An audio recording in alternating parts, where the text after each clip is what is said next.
Today we get to take a first look at new buck knives. We're going to put them under the microscope, find out if it will perform the most delicate of the cutting tasks while I'm being capable of performing the most challenging, almost abusive cutting chores.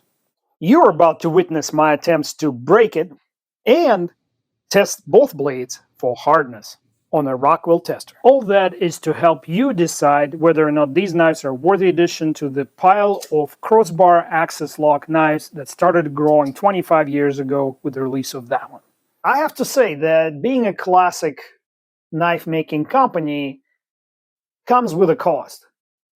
It takes them decades to adapt new technologies in knife making. They were cranking this knife for so long and it was so popular at all times that potentially they didn't see the need to enter the new era of knife making. Even their pretty recent, maybe 10-year-old models still use backlocks and pinned construction like the Spitfire.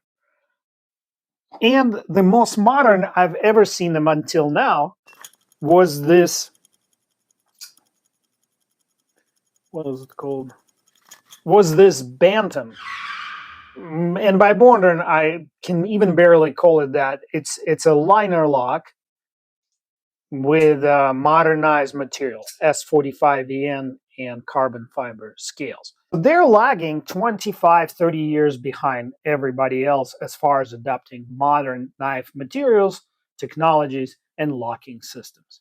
So today I am happy to share my joy with all the supporters of this brand because they finally came out with a crossbar lock. Let's open the boxes and take a look. When you see a buck knife come in a black box lined with paper straw, you know you got a premium knife. Otherwise, it would come in a yellow box or a blister pack. This model is called 790 Ranger Pro. The blade steel is 154 cm and the handles are made out of FRN. And this is a Ranger Elite model 791. Has aluminum scales and MagnaCut blade. Both blades are heat treated using BOS or BOSS process. This is Buck internally developed process.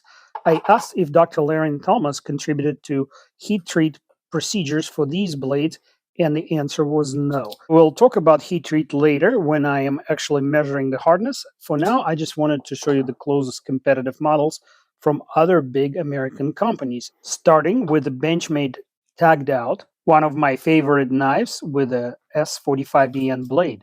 And here's Kershaw Bel Air in canvas micarta and MagnaCut blade. And here I have a Manix 2 from Spyderco.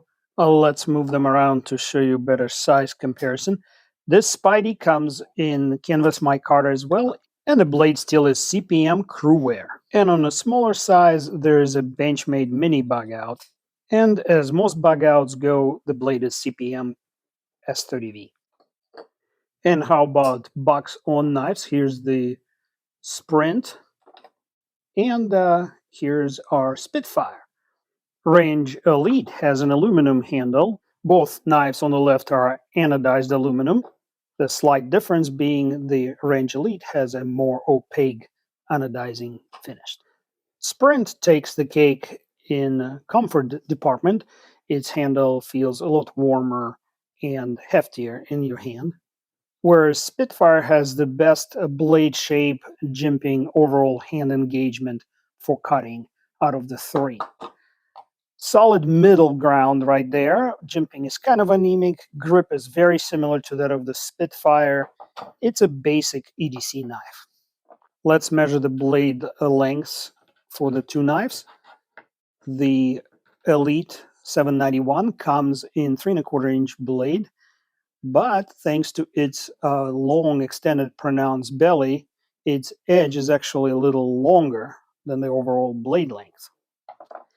As far as the Range Pro goes, the Mini here has a blade length of 2 9/16 and the edge length also 2 9/16. So this belly helps it to feel longer, to cut longer, even though both knives have pretty sizable sharpening chords. We'll look at the sharpening under the microscope in a minute. For now, I wanted to check the detent on the blade. And 791 feels a little bit soft in the detent, and with a little bit of an energetic shake, I can deploy the blade without using the thumb studs.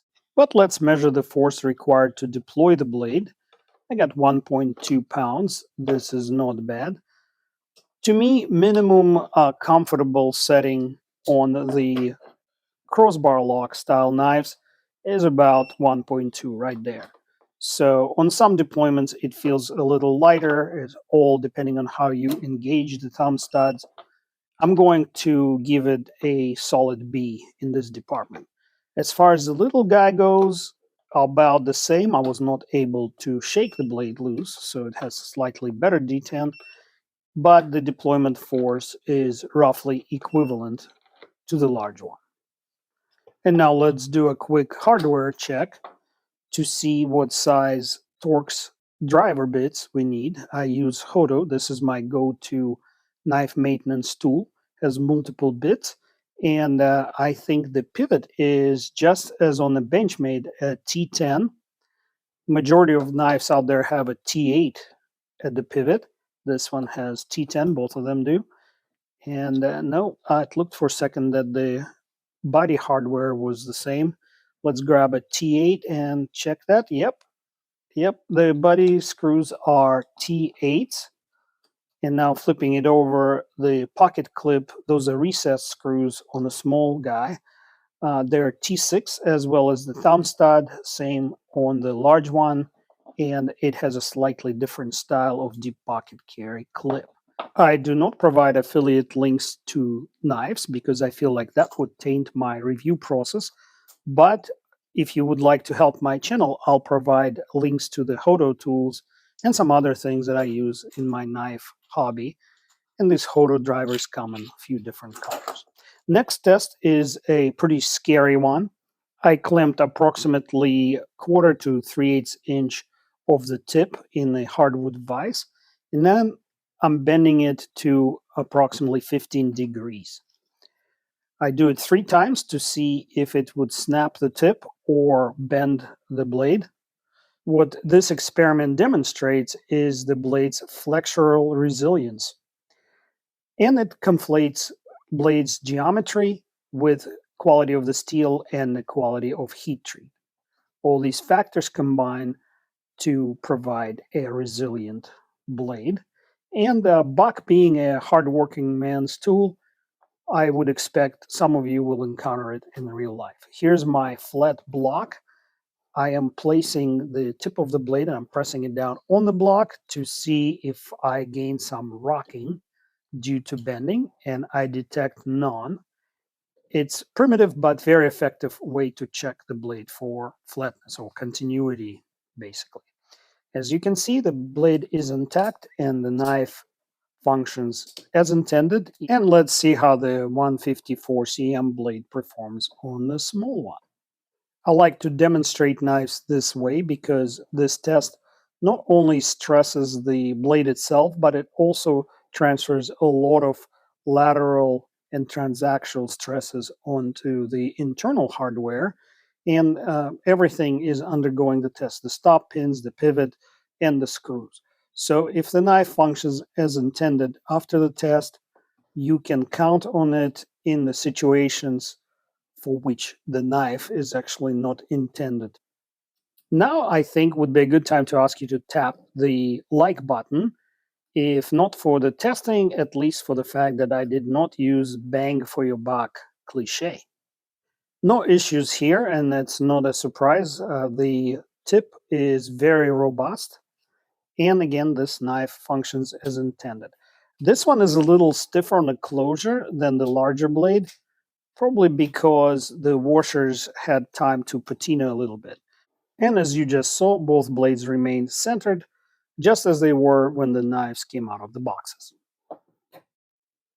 Before looking at their edges under the microscope, I'd like to see how these knives cut out of the box. Ooh, this is probably one of the top 3 sharpest knives I've ever tested straight out of the box. Cutting unsupported paper towel is a lot harder than most people would suspect, so go ahead and try it with your sharpest knife right now. In my experience, the only other knives that cut like this straight out of the box are Chris Reeves and Spyderco's in 15V. The 791 Pro Blade cuts basically just as well. I am very impressed. This is 154 cm, which is not a powder metallurgy steel, and so sharpening it to this level, not being a powdered metal, it's probably harder. We'll find out what it looks like under the microscope. This microscope I also provide a link for in the description because I highly recommend you all to use it with your handheld devices. It just plugs into a USB-C port, and it's an invaluable sharpening tool, and you will see why in a second. Has several light brightness settings, and it comes with a primitive support base, but I usually use it in hand. I can plug it into my phone and take a quick peek as I'm sharpening the knife. Look at the tip. This is very professionally formed tip. There is no rollover, even though it looks like they stropped it a little bit. This is the MagniCut blade, by the way. I'm showing you first. I am very impressed with the edge. Very seldomly do you see such a clean apex from the factory. And it's consistent. The angle of the grind is consistent throughout the entire length of the blade. And speaking of the apex, let me show you in sort of three-dimensional space. Beautiful. No burr, no rolls over, everything as it's supposed to be. And here's the opposite side. Same picture, very symmetrical. The angle of the grind is perfect on this side as well. I am impressed. Did I mention that already? And now let's see if they were able to sharpen 154 cm just as well as they sharpened a MagniCut. Again, a perfect tip. Perfect. I would say even better than on the large one, just by a smidget. Okay, let's find the right picture here. Ooh, I see evidence of slightly more stropping. You can see the slight convexity near the apex as we move along. And here's your 3D view. Enjoy it. You don't see it very often on the factory edges. Yeah, here's that stropping again. I don't think it's overstropped though, because I think they properly weakened the burr that was formed during sharpening, and then they stropped the burr off correctly. There are no rips, no tears, as you find on some other brand name knives. And I'm not just talking about Benchmade's horrible edges. Even Spyderco's don't always come at this level of perfection. I am not going to be able to whittle hair with this knife because I'm follically challenged. So instead I'm using 11,000th of an inch thick 4-pound fishing line. It's a monofilament line. And again, it's not supported. I'm trying to get the MagniCut blade to bite into the material here. And as it bites, I am putting tension on it and it's whittling the line roughly in half. Wow. Again, very hard to find out-of-the-box performance like this. Not even on the higher-end brands. Let's do it again. Now I am down to the thickness of a human hair, roughly 4 or 5 thousandths of an inch thick. Let's see, it will bite again. And the moment of truth. Yes. Here we go. So now we are separating it into 2 3,000 thick slices. This MagniCut blade looked a little toothier under the microscope, so I'm eager to find out if the more stropped blade out of the two will perform as well. As you can see, I go out of my way to deliver as much information to you guys as possible to help you along in your knife collecting or knife purchasing decision making. And all I'm asking in return is to become a subscriber. And this blade actually it actually bit in. I'm speechless. It bit in even better and it's doing a heck of a job. Very unexpected. Very unexpected. Usually you see 154 cm on the middle of the road, slightly to the budget side of things. And to see a sharpening to that level is just mind blowing. Decision time. I think I should try and strop the MagnaCut blade to see if I can get it to the same level. Here's my go-to strop. What's funny, I discovered this Beavercraft brand by almost accident. And then as I received it, I found out that it's made in Ukraine, which is where I'm from originally. The rough side of the strop, I am using the 1500 diamond paste mixed with a leather conditioner. And the reason I do it like this, the former provides enough honing capability while the latter provides lubricity, so my blade glides against the leather and gives me nice, smooth stropping.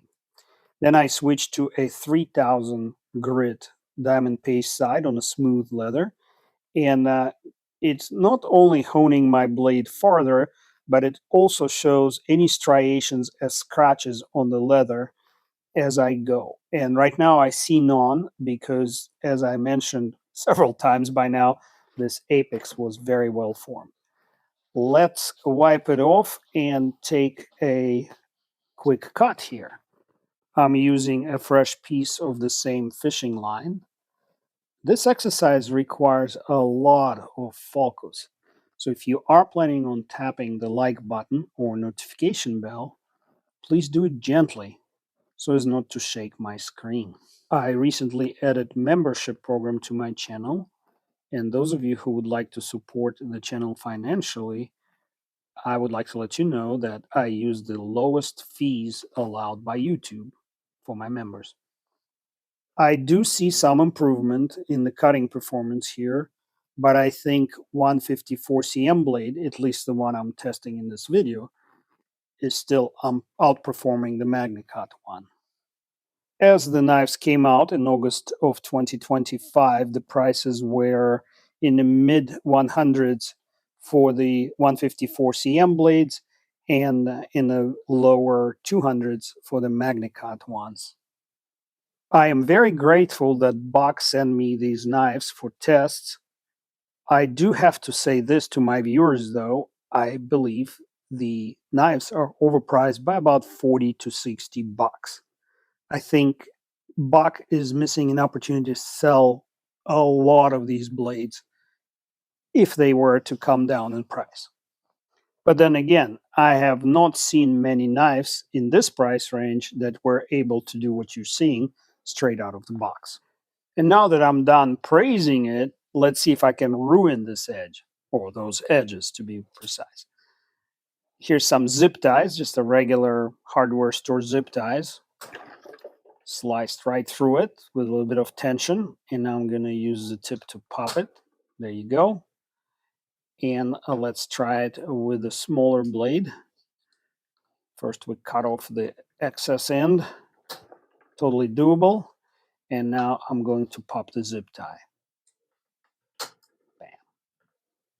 As you saw, there was no sewing action. It just cut right through as it's supposed to, fresh out the box. And the cuts are nice and clean, straight across. I am very satisfied. But I'm not done. Let's see what it will do to this plywood, or more precisely what the plywood that has a lot of hard glue in it, what it will do to the blade. An interesting observation here is Bock engineers chose saber grind versus full flat or hollow grind. Those would be slice here, but this grind tends to let the blade bite deep into the material. They definitely aiming for hard-working knife use case here. In other words, these are not collector items. These are your pocket tools that are designed to eat through anything you throw at them. At least that's how I would characterize them after this short little demonstration. The question is, are they still sharp after all this? And as you can see, there's some change, but not a lot of change. It still slices through unsupported paper towel. And obviously, the blades didn't come out entirely unscathed, but between the zip ties and the plywood, the abuse was severe. Now let's take a quick peek under the microscope again. Looking at the Elite first, no damage to this MagnaCut edge. Look at it. Just fine. Fine apex. Let's see the other side. There you go. I don't see any damage. Very good performance here. And let's look at the 154 cm now. How did that take the abuse? And again, as if nothing happened. These blades will go a long, long time without sharpening, and the proof is in the pudding right here. If you are a frequent guest on my channel, you do know that for me to compliment a knife company to this extent, it has to be something out of ordinary. Does anyone think it's time for the hardness test? This machine is a standard Rockwell tester. Before recording every test, I verify its calibration using the serialized, independently certified per NIST standards calibration block. It's rated to be at 62 HRC. After zeroing the machine out, I release the major load of 150 kilograms, which is then applied to the anvil, raising it up and pressing the block against the diamond indenter. I release the load and the machine shows me the hardness, 62 spot on. That can be read on the outer or black colored number set. The first blade I will test today is the one from the smaller knife, Ranger Pro. It is 154 cm steel. This steel was not specifically designed to be a knife blade steel, but it was discovered by Robert Lum in the late 80s, early 90s, and became prolific in knife making. It is known for its excellent edge retention and not so much for its toughness. We're getting 60.8 HRC, 61 HRC being an ideal balanced spot for this steel. Some knife makers heat treat it harder, but usually for a much thicker blade than on this particular knife. The second measurement, we're taking at least 1/8 of an inch away from the first poke, and the result is 60.9 HRC. What I mean by balance, it's the equilibrium between optimal edge retention and toughness. And the last measurement will be nearest that I can get to the edge itself while remaining on a flat surface. And on this third and last measurement for this blade, I am getting 61 HRC spot on. Here are the 3 pokes that I made, and as you notice, this segment is uninterrupted and not edited. 60.9 is the average, which is as close to perfect as one could wish, in my humble opinion. I am testing the MagnaCut blade from 791, a Ranger Elite, next. My contact at Buck emailed me the expected value to be 62 to 64 HRC, and we're getting 64.1. And that's what Buck Heat Treat is famous for. They optimize every protocol to perfection and then stick to it throughout the production run. To get any steel into plus or minus 1 HRC range, and very strict adherence to the heat treatment protocols is required. 64.2. Again, on the last poke, I'm getting as close to the edge as I can while staying on the flat.